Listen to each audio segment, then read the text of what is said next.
Alright, welcome to One-Up's Game Night. This week's episode is brought to you by Stride Spark Gum. New Stride Spark flavor you can feel, oomph you can taste. Thanks to our sponsor, this week's episode will be extra long.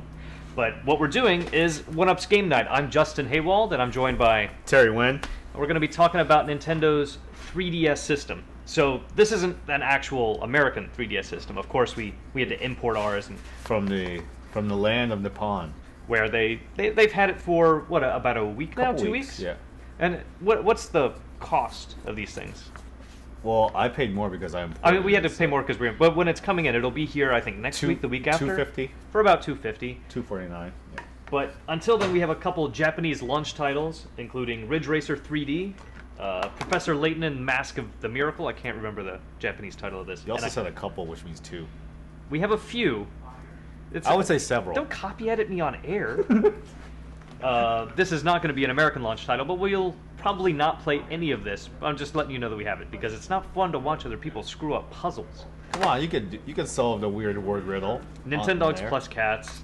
And of course, Super Street Fighter 4 3D, which a lot of you guys have said you wanted to hear. We're going to be taking this game night a little bit differently. Because of some technical difficulties, we've printed out all of your questions. We'll be kind of going through the boards and through the questions that you guys have left in the forums, and we'll be answering as much as we can about the 3DS there. But of course, I'm sure what you guys really want to see is the actual system in operation. We have an amazing camera set up here by our My Cheats intern, or My Cheats contractor, Jobert Atienza. Our My Cheats contractor, Jobert Atienza. What? This amazing system of a camera over my shoulder. Yep. And it's going to project some gameplay. So since we can't transmit 3D over a regular screen, so we're gonna have the 3D effect turned off. But pretend it's like looking at a magic eye painting that just works. Yeah. So of course, the main selling point for this is that it's in 3D, but that's not something you can actually get over regular Broadway. So you can't see that in videos. That's not something that you're going to be able to tell until you play with the system yourself. We could turn it on, but it'll just look really crappy because, it can't be replicated. But trust us, the 3D does actually work. So let's cut to some footage of this, and we'll kind of show you what the menus look like, some of your out-of-the-box functionality, I guess you might say, for the Nintendo 3DS. So one of the neat things, I guess, about it is kind of a street pass functionality. Like, as you're walking around, you're able to communicate with other people just by having your system turned on. It works kind of like Dragon Quest IX, I guess. Yeah. But in this, it doesn't matter whether you have that game turned on and you're in that mode, it's always happening. And so another thing you can do is you can create Miis. You can create like a Mii-like character, though I don't think you can import them from your Wii. Is it almost as detailed as the Wii's Mii creator, or not quite? It looks as detailed. So one of the I can recreate Steven Spielberg and Alfred Hitchcock, which I did on my Wii.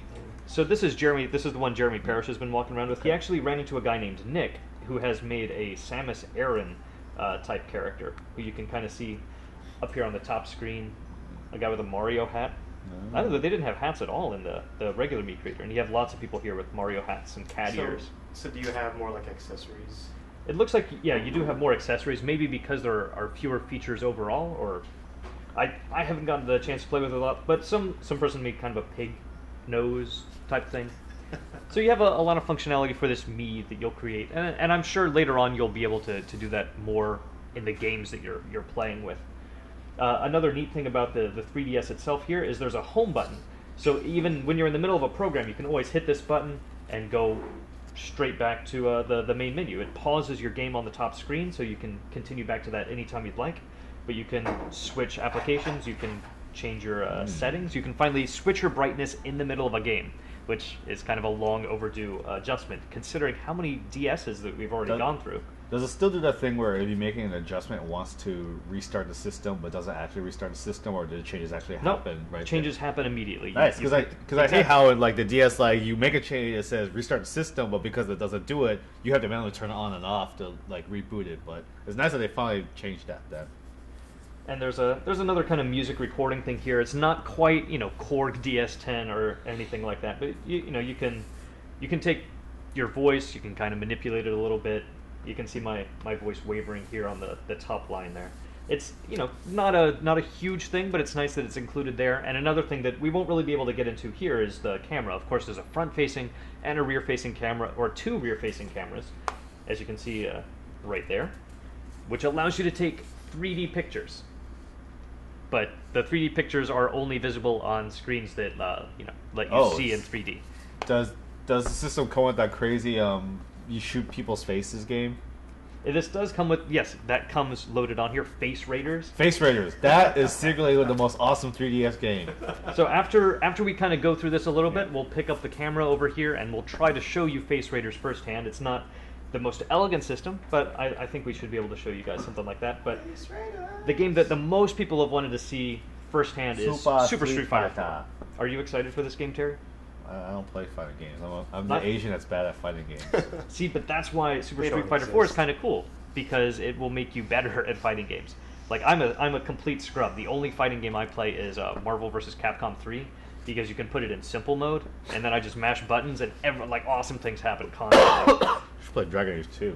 That's the design philosophy. Hit a button, awesome things happen. So are you in Super Street Fighter?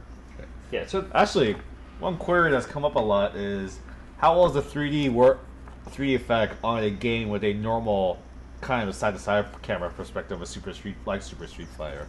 Because 3D, it does kind of work when you're over the shoulder behind something like a car or a shoulder figure. With Super Street Fighter, how's the 3D on it?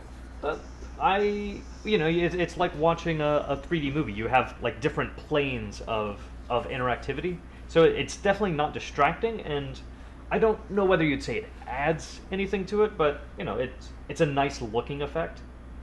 One thing that I think is kind of interesting, and we haven't played too many games. We really only have these 4 here in the office, but it seems like loading times are a little bit longer on here than I might have expected for a Nintendo handheld, especially coming from some other Nintendo games. There's some 3D power being loaded into the system. This is a much more powerful system than your regular 3DS. Oh, I might also point out that we have the lovely aquamarine colored one, the kind of bluish. Aqua blue versus Cosmo black, I believe, is the other color option in America. So you see on the fight screen, you have the regular button combos let you just hit people however you like, but the bottom screen has just 4 huge buttons that you can use to. So I really like the bigger buttons, but I don't know if it would make me a fighting game kind of guru. Was there a specific question about Super Street Fighter? People were actually just wondering, like, how do you feel about Super Street Fighter 4's interface? Like, how do the controls feel for Super Street Fighter? I guess because it's a fighting game on this thing, which is not what usually fighting games are on tournament sticks and shit, and this one is different. So how are the controls for Super Street Fighter specifically? As in not in any way a fighting person, I just like that they have the huge buttons on the bottom. So I hit 4. Like after you take some damage and get powered up, you can just hit that to automatically perform a super awesome, cool move. So it's kind of like a touchscreen that serves as your I win buttons. I don't know about your I win buttons, but for scrubs like me, it's really hard to put those button combinations together, and so it helps. But some people were, I guess, complaining that it lets you string together Hadoukens or other moves faster than you would be able to in real life. But, in a tournament setting, it's probably not the kind of thing that anyone would use anyway, so I don't see that as being a huge problem. But that's the way the Super Street Fighter 4 looks. It's not going to probably, this is not going to replace Street Fighter 4 on the console, but it's a good-looking game. So let's switch this out maybe and talk about the regular 3DS, or just the 3DS in general a little bit. I think you were saying that your daughter Alana had an awesome idea for a 3DS. Oh, just a Nintendo clamshell handheld design where there's a touchpad, a screen on the inside and one on the outside. So it's like it's a double face system that you can play 2 different sets of games by just turning it. Have you ever showed her a regular Nintendo DS? Would that blow her mind that there are 2 slots? That there's a slot for a Game Boy Advance and a DS? Well, I never point out that because I don't play Game Boy games. I let her play with my DS Fat all the time. Because that's why I'm like, yeah, you can break the system. I don't care.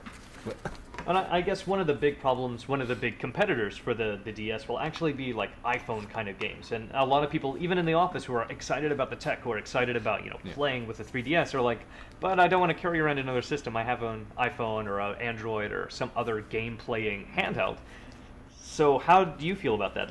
Even looking at these games, I'm like, oh, this would be really cool if it were downloadable and I didn't have to carry around even more little easy-to-lose cartridges. Yeah, even Tina was saying that she doesn't like handhelds because she doesn't like carrying around a bunch of cards. Yeah, it'll be interesting to see, especially because actually, for example, Super Street Fighter, there's an iPhone version that's $30 $3 at most kind of thing. So you can either get that version or the $40. Or yeah, there's like a 3DS 99-cent Super Street Fighter 4 app on your iPhone, and Yeah. for people like me that aren't Super Street Fighter 4 players, like what's the difference? I think this is like a broader question that I could really take on game night about the relevancy of portable platforms, especially when we had the NGP coming out. I was like, is there room for them when people just start playing stuff on their phones? But that's a little too wide scope for a even extra long episode game night at the moment. So let's just focus on Ridge Racer. Yeah. All right. So the next game we're putting in is just our straight up racing title, Ridge Racer. Which I'm used to seeing as a launch title for Sony platforms, and I understand Namco's now a multi-platform developer, but it's just kind of weird that Ridge Racer is not on a. I'm not looking at Ridge Racer on a Sony system right now. But carry on. Have you played a lot of Ridge Racer? Is this? I haven't played enough to be a fan. I just know of Ridge Racer. I play enough of each one to go like, yep, this is a launch title for whatever system it's on. All right, so there are two menu options. There's from the beginning and continue. Okay. But I don't know. I don't think anyone's really played this that much, so I don't know what it would be continuing. Maybe Jeremy's put in a lot of time. Input my name, push start, just go. Let's do this. Ridge Racer. All right, let's just continue. Oh no, apparently picking from start from the beginning also completely erases your old game. Oops. Oops. Jeremy's Sorry, career is Jeremy. in the toilet now. Let's see. Oh crap! I keep exiting out. I am so terrible at operating. It's like when you play a PlayStation game when you play PlayStation in a Japanese version, how circle is suddenly yes. yes. Oh yeah. You reversed this.